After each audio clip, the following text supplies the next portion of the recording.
Really excited to be back here in Tel Aviv. It's an awesome place to come visit. We were here a year ago, and Nadi throws a great speaker event on the beach at sunset. It's hard to pass that up when he invites you back. It almost makes the El Al security questions worth it. That was an interesting experience to go through in Paris. We've been doing a series of events, OpenStack events across Europe. There was one last Monday in Budapest. There was one in Paris on Wednesday. In Italy, in Milan, they had the first OpenStack day in Italy on Friday. And then we went back to Paris to fly here, and El Al wanted to know what we were doing. Why so many cities? So what I wanted to talk about today was something that's bigger than OpenStack. And it's a trend that as we travel around and we talk to people all over the world, we talk to businesses all over the world, more and more what we're seeing is what I like to call the software-defined economy. You know, it's not just about software-defined networking or storage or the data center. It really reaches into every aspect of our life and of the economy now. And you see this every day in pretty much every interaction that you have, whether it's communication, whether it's transactional, whether it's just traveling from one place to another. There's software that's involved in every aspect of our lives. And more, as a business, people compete based off of differentiating around their software and rely on that, whatever business they're in. And the interesting thing about that is that when you're in a software-defined economy, everyone competes with a startup because the nature of innovation changes, where it's not about having a massive base of capital, a massive workforce, a massive manufacturing operation. It's really about how quickly can you get innovation in front of your customer, in front of the user. And in many cases, startups and technology companies are positioned better than larger established players to do that. And we see that in really every industry. You know, you can look at traditional industries like finance. The big banks are having to compete with payment startups, with currency startups, with all kinds of new businesses that can move faster, can iterate more quickly, can introduce change more rapidly. And these banks are massive organizations, and that size ends up becoming a liability. You can look at the big media companies. They have to compete with social gaming. They have to compete with even companies like Netflix, who are producing award-winning content. Netflix won an Emmy for the best shows, beating out the large established studios and networks in the US. That's something that 10 years ago, people didn't think that it was possible for a technology company to really compete in that kind of business. Even in the automotive industry, Tesla has come in and changed the model, not just for what the engine looks like, but also how their cars are sold and serviced. And the experience around that is totally different than going through one of the major automotive manufacturers. And my favorite example is in the US right now. There's a lawsuit where Elon Musk, who was one of the founders of PayPal and Tesla, he has a company called SpaceX. They're actually suing the US government to be able to compete for US Air Force contracts to launch satellites into space. So even the military, the government is not safe from this startup competition that we're in now. And whatever aspect you look at, again, whether it's retail, finance, manufacturing, software plays a huge component in that.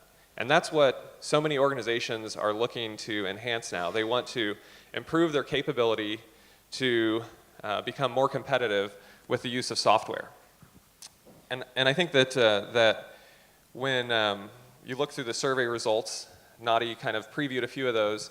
If you look at those top answers for why people are adopting OpenStack, ability to innovate is one of the top ones, and the ability to basically move faster, to be able to get change in their organization more rapidly is one of the key reasons. And those surveys are really interesting. You know, those are, he mentions there are about 300 production deployments that are cataloged.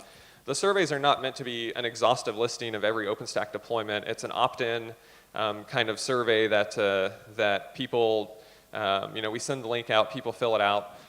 Really, it's meant to give us a deep look at how people are using OpenStack. And there's a lot of interesting data there. If you go and search for the OpenStack user survey, you can find the rest of the data. But it talks about the technology choices that people are making, the stage of deployment that they're in, how long they've been using it, what version they're running it on. And all of this data, I think, is really interesting to look at because you can see some of these larger trends beyond just, you know, who's deploying OpenStack, but really how are they using it and how is it impacting their business.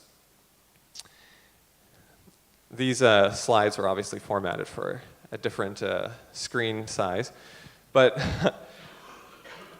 over and over again, what we hear is that, that by moving to a cloud model, by moving to the kind of development model that OpenStack enables, you go from a scenario where it's very costly to experiment and therefore innovate to you lower that expense and now you're able to experiment at a much cheaper and faster pace, and that drives the innovation up.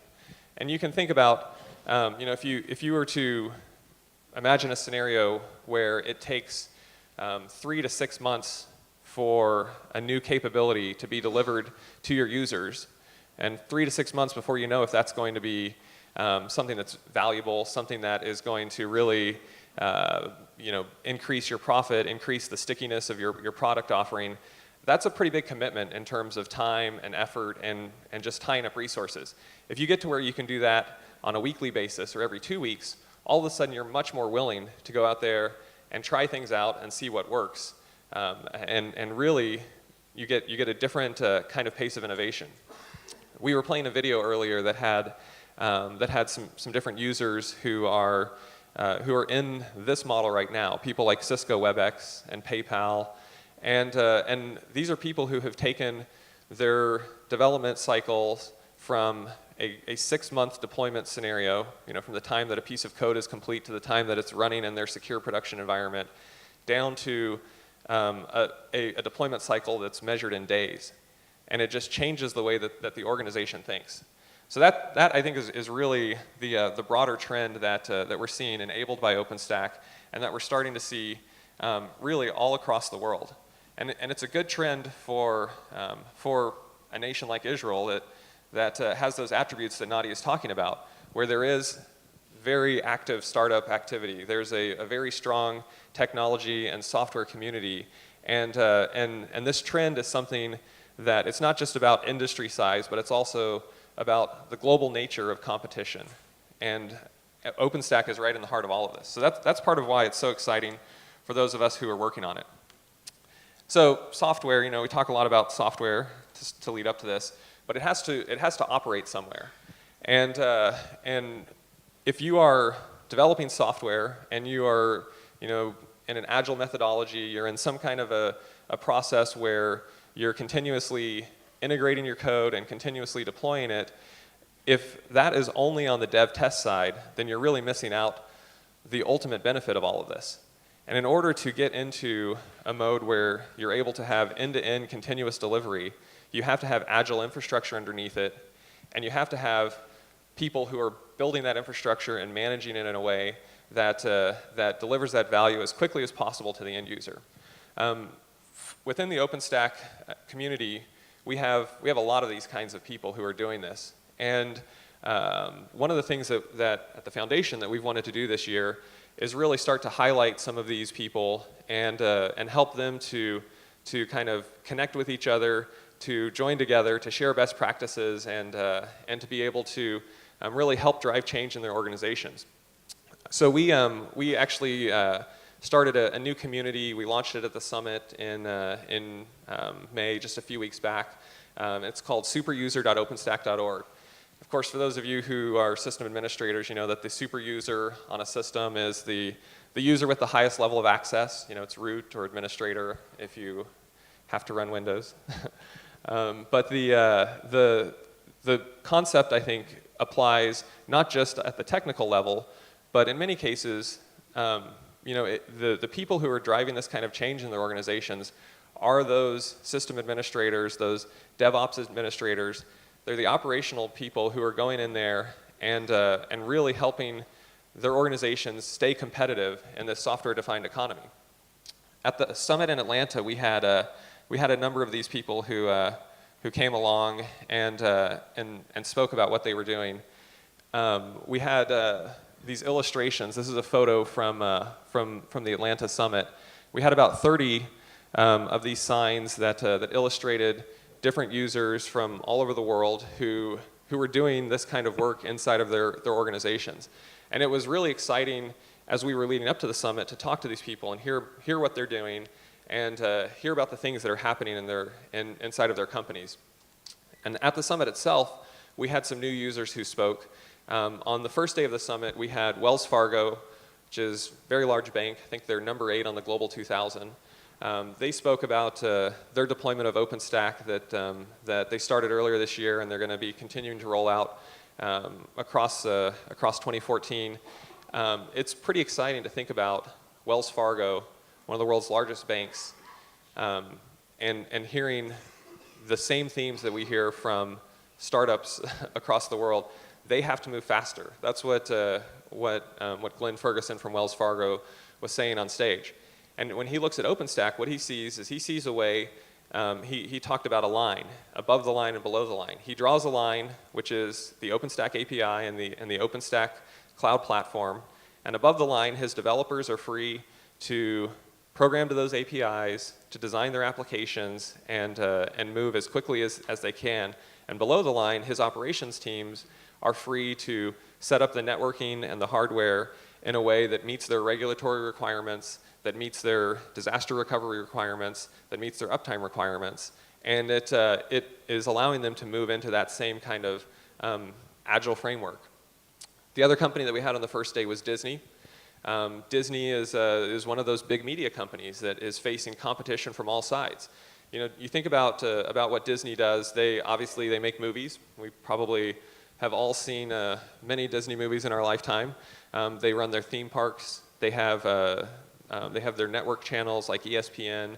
They have a very large online application set that includes games and obviously more content. And every single one of those lines of business is under attack from many, many other startups and many other competing organizations. And Chris Lowney from Disney spoke, and he said that he's been running infrastructure and this kind of operational environment for quite a while. And he talked about that old triangle, which you probably are all familiar with, that has good, fast, and cheap on it. And you say, oh, okay, you can pick 2. The first time I heard that was the first time that I ever worked with an outside consultant. And I think they all use that one. But he said that now all his users ever want is fast. And he said the triangle is basically fast, fast, fast. I think what he said was that everyone comes to him and they want a faster lover's pizza with an extra helping of faster. And he said the reason is because if you give someone enough fast, if you allow them to move quickly enough, they can make their own cheap because they can get to market faster, they can get to revenue faster, they can get to the right answer by iterating based off of user feedback. And in doing that, they're also going to make their own good.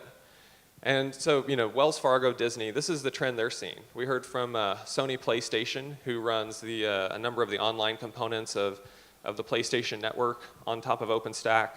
AT&T talked about the deployments that they're doing across 20 data centers. They're using it underneath their IPTV services, as well as a number of other of their services that back up their kind of voice network, as well as they are starting a deployment of OpenStack with NFV, Network Function Virtualization. And I saw that there's a big booth out here where one of the sponsors is talking about Network Function Virtualization. It's a big movement that's starting to happen. These telcos that are all over the world have seen incredible growth in their businesses from all of the population that has been getting onto mobile networks for the first time adding their second device, adding their tablet, but that growth is starting to taper off, and now they're looking at how can we move faster with new, with new features, because WhatsApp, GroupMe, Kakao, Line, all of these applications are taking away from their SMS revenue, they're taking away from their voice revenue. So every business out there is facing this, and OpenStack is really, I think, something that's positioned in so many industries to make a difference. And it's great to see a community here that's strong and continues to grow. I just wanted to touch briefly on a couple of other updates that kind of came out around the summit time. The first one was Icehouse. This is the most recent release of OpenStack. And just a quick look at, if you were to kind of summarize some of the themes in Icehouse, as Nadi mentioned, there were 350 features overall, so I won't go through those one by one. We'll just look at kind of 3 themes.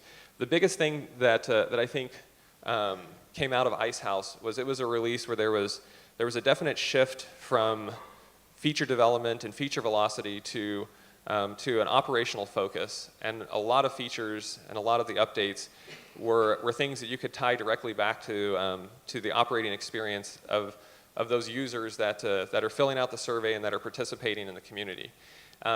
Also, those production deployments, some of them have been around for 2.5 or 3 years now, and they are starting to scale up, and they're starting to see where we need to make improvements for different aspects of the system, and the efficiency is improving. And then as people run the entire platform, there are things that tie it all together that I don't know if you have experienced perhaps in some of the previous versions of OpenStack, some of the failures if you were to try to launch a lot of instances and compute and get them all on a network in Neutron. That didn't always work well. But those kinds of things are all getting ironed out, and great improvements are being made in that. And that is going to be really key to this next stage of growth as more and more of these industries start to adopt OpenStack. Some brief stats about the release. To me, one of the things that I really love about this is on the companies committing code. If you look at the top 20 companies, there were a number of users, people who all they're doing is running OpenStack to help their business. They have no product or service around OpenStack, like Samsung and Yahoo and Comcast and others that are really seriously committing code to the software. Every user out there should not be required to commit code, but every user who does commit code is going to help steer the product in the right direction and help better it for everyone who's deploying it. The other thing is the international nature of our community is you can really start to see that in the software too. 16 languages now that are supported inside of the dashboard for OpenStack. When I was here a year ago, I showed this slide. This was the size of the community then. About 200 companies, 9,500 individual members. The release that had just come out at that point was Grizzly, 7,200 patches that had been merged in that cycle, and almost 1,000 total contributors. These are the stats now. So from 200 to 350 companies, from 9,500 to over 16,000 individual members, 7,200 patches to 17,200, and over 2,000 total contributors. So I think that's an amazing illustration of how this community continues to grow and thrive. And it's awesome that you have a strong base here in Israel, and you have good community leaders and participants and users all here in Israel. But the thing that I love too is that when you participate here, it's not just about what's happening in Israel. You're really part of a global community that's in 140 different countries, and all of us are working to build the best cloud platform for the industry. And that, I think, is really great. Something that we definitely see in these weeks where we go and hit a bunch of cities. Talked about the summit. They continue to grow. The next summit is going to be in Paris, France, in November. So that is an easier trip from Tel Aviv than heading to the west coast of the U.S. hopefully we will see some of you there. The event that we had in Atlanta was our biggest summit yet. We had over 4,500 people there, and people from 55 countries. Dozens of users spoke. It was awesome to see it all come together, and the one in Paris I think is going to be really exciting too. It's going to be our first one in Europe, and there's already a lot of excitement, a lot of new companies that are starting to get involved in Europe, and I think it's going to be really good timing to kind of bring OpenStack over to a new part of the world and build on that. And the final thing that I wanted to talk about was the other announcement that we made at the summit in Atlanta, and that is the OpenStack Marketplace. You can find this at openstack.org/marketplace. The Marketplace is a new resource that we have put together to answer what was the #1 question that we received, and that's, how do I get started with OpenStack? How do I consume it? What's the best way to use OpenStack? And there's not a single answer to that. It really depends on what you're trying to do, what your business looks like, how much you want to build versus buy versus consult. And so, so we have at the foundation put together a site now that lists out by the paths to adoption the ways that you can consume OpenStack. So if you go here, you'll see that there are distributions and appliances. If you're looking to just get a packaged version of OpenStack that comes with patching and updates and those kinds of things. If you want to work with someone to build it, there are services and consulting companies that will help you do that. If you want to learn how to do it yourself, there are training courses that are available. And then if you want to consume it on an hourly basis, there are public clouds that are listed out. The other section that's in here that I think is really useful is the drivers section. And that lists out all of the drivers for the compute, storage, block storage, and networking projects that OpenStack supports. And which versions they are supported in.